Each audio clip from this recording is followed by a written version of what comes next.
ರಂಗಭೂಮಿನಲ್ಲಿ.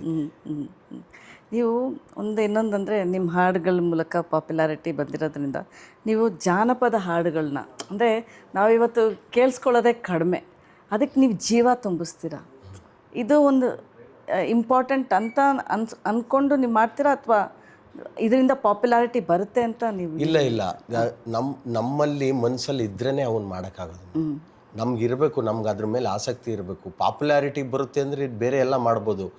ಒಂದು ಎಣ್ಣೆ ಸಾಂಗು, ಎಣ್ಣೆ ನಮ್ದು ಊಟ ನಿಮ್ಮದು ಸೂಪರ್ ಹಿಟ್ ಆಯಿತು, ಅದಾದ್ಮೇಲೆ ಒಂದು ಎಣ್ಣೆ ಸಾಂಗು ಮಾಡಿಲ್ಲ. ಆ ಥರದ್ದು ವರ್ಷಕ್ಕೆ 2-6 ತಿಂಗಳಿಗೆ ಒಂದೊಂದು ಎಣ್ಣೆ ಸಾಂಗ್ಗಳು ಮಾಡ್ಕೊಂಡು ಹೋಗ್ಬೋದು ಪಾಪ್ಯುಲಾರಿಟಿಗೆ.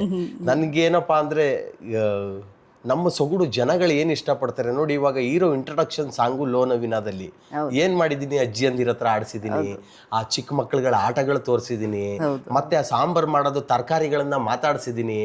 ದೊಡ್ಡತಮ್ಮ ಅಡುಗೆ ಮಾಡಕ್ಕೆ ಬತ್ತಿರೋ ಸುದ್ದಿ, ಕೋಣೆ ಒಳಗೆ ಅವರೆಕಾಳು ಕುಣಿದಾಡ್ತಿದ್ದೋ, ಕೋಣೆ ಒಳಗೆ ಅವರೆಕಾಳು ಕುಣಿದಾಡ್ತಿದ್ದ ಸುದ್ದಿ ನೋಡಿ ಬಾಗ್ಲಲ್ಲಿರೋ ಬದನೆಕಾಯಿ ಬಗ್ಗು ನೋಡ್ತಿದ್ದೋ, ಬಾಗ್ಲಲ್ಲಿರೋ ಬದನೆಕಾಯಿ ಬಗ್ಗು ನೋಡ್ತಿದ್ದ ಸುದ್ದಿ ಕೇಳಿ ಹಿತ್ಲಲ್ಲಿರೋ ಹೀರೆಕಾಯಿ ಇಣುಕು ನೋಡ್ತಿದ್ದೋ, ಹಿತ್ಲಲ್ಲಿರೋ ಹೀರೆಕಾಯಿ ಇಣುಕು ನೋಡ್ತಿತ್ತು ಸುದ್ದಿ ಕೇಳಿ ತಪ್ಪಲಲ್ಲಿರೋ ಈರುಳ್ಳಿ ಬೆಳ್ಳುಳ್ಳಿ ಜಜ್ಜಾಡ್ತಿದ್ದೋ, ಮೆಣಸಿಕಾಯಿ ನಸ್ಕಾಡ್ತಿದ್ದೋ, ಹಿಟ್ಟಿನ ಮುದ್ದೆ ಒಂಟಾಡ್ತಿದ್ದೋ ಅಂತ ಎಲ್ಲವನ್ನು ಮಾತಾಡಿಸಿ ಒಂದು ಮುದ್ದೆ ಸಾಂಬಾರು ಮಾಡ್ಕೊಂಡು ಹೊಟ್ಟೆ ತುಂಬ ಮುದ್ದೆ ಉಂಡಿದ್ದೀವಲ್ಲ, ಅದು ಇಡೀ ಪಿಕ್ಚರಲ್ಲಿದೆ, ಚಿತ್ರದಲ್ಲಿ.